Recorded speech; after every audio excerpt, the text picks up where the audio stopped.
किसान भाइयों, यदि आप चाहते हो कि हमारी सरसों की फसल बहुत ही अच्छा उत्पादन दे, तो आपको यह जानना जरूरी है कि आपको बुआई के समय पर सरसों की फसल में कौन कौन से खाद व कौन कौन से उर्वरक डालने चाहिए, जिससे कि आपकी सरसों की फसल बहुत ही अच्छा उत्पादन दे और जमाव भी काफी अच्छा हो। यदि किसान भाइयों आप बुआई के समय पर सही मात्रा में खाद व उर्वरक डाल देते हो, तो आपकी फसल शुरुआत से ही आपकी फसल बहुत ही बेहतरीन तरीके से जमाव कर चलती है और आने वाले टाइम में बहुत ही अच्छा उत्पादन देती है। तो किसान भाइयों, आज हम इस वीडियो के माध्यम से आपको बताने वाले हैं कि आपको बुआई के समय पर कौन कौन से खाद व कौन कौन से उर्वरक डालने चाहिए, जिससे आपकी फसल आने वाले टाइम में बहुत ही अच्छा उत्पादन दे सके। और किसान भाइयों, आपसे छोटी सी रिक्वेस्ट है कि यदि आप हमारे यूट्यूब चैनल पर नए आए हो तो हमारे यूट्यूब चैनल को सब्सक्राइब कर लें और बेल आइकन घंटी को दबा दें। तो चलिए किसान भाइयों, वीडियो को शुरू करते हैं। राम राम किसान भाइयों, मैं आपका दोस्त तेजराम सूर्यवंशी आपके अपने यूट्यूब चैनल तेजराम सूर्यवंशी एक साथ में आपका हार्दिक स्वागत है। किसान भाइयों, जैसे कि मैंने आपको शुरू में बताया था कि आज हम बात करने वाले हैं कि बुवाई के समय पर कौन कौन से खाद व कौन कौन से उर्वरक डालने चाहिए, जिससे कि हमारी फसल शुरुआत से ही बहुत ही अच्छे से ग्रोथ कर चले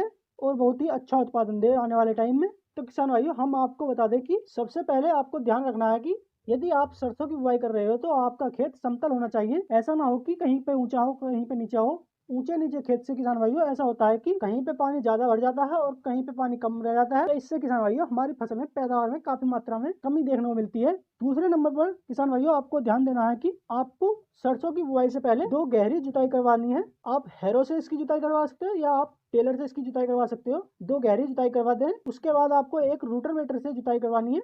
यह काम करने के बाद किसान भाइयों आपको खादों की मात्रा कितनी कितनी लेनी है और कौन कौन से खाद उर्वरक लेने हैं, यह हम आपको बता रहे हैं। आपको सबसे पहले नंबर पर जो खाद लेना है किसान भाइयों, वह लेना है डीएपी। डीएपी के अंदर किसान भाइयों आपको फास्फोरस और नाइट्रोजन की मात्रा देखने को मिलती है। डीएपी की मात्रा आपको किसान भाइयों लेनी है 40 से 50 किलोग्राम प्रति एकड़ के हिसाब से। के साथ में आपको दूसरा खाद जो लेना है किसान भाइयों, वह लेना है पोटास, एमओपी पोटास, जिसमें 60% पोटास की मात्रा पाई जाती है। यदि किसान भाइयों पोटास इस समय पर अपनी फसल में डालते हो, नाइट्रोजन, फास्फोरस और पोटास इन तीनों के कॉम्बिनेशन मिलने से किसान भाइयों आपकी फसल बहुत ही अच्छे से जमाव करके और ग्रोथ कर चलेगी। आने वाले टाइम में किसान भाइयों आपकी फसल आपको बहुत ही बेहतरीन उत्पादन निकाल कर देगी। बात करें कि किसान भाइयों पोटास की मात्रा आपको कितनी लेनी है, तो पोटास की मात्रा किसान भाइयों आपको 25 किलोग्राम प्रति एकड़ के हिसाब से आपको पोटास की मात्रा लेनी है। इसके साथ में किसान भाइयों आपको यूरिया और लेना है। यूरिया आपको किसान भाइयों ज्यादा नहीं लेना है। यूरिया की मात्रा आपको लेनी है किसान भाइयों 15 किलोग्राम प्रति एकड़ के हिसाब से।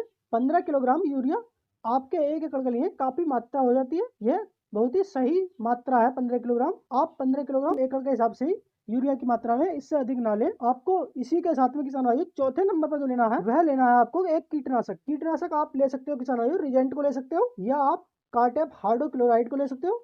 इन दोनों में से आप किसी भी कीटनाशक को ले सकते हो।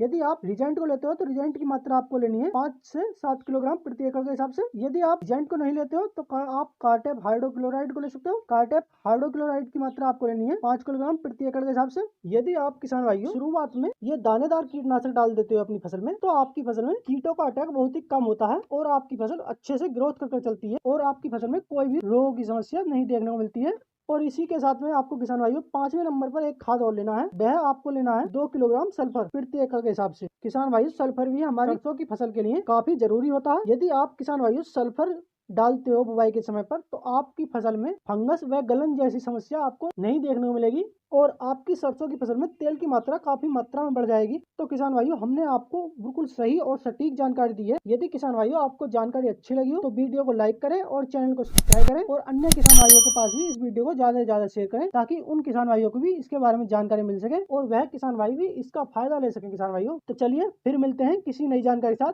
जब तक के लिए धन्यवाद और सभी किसान भाइयों को राम राम।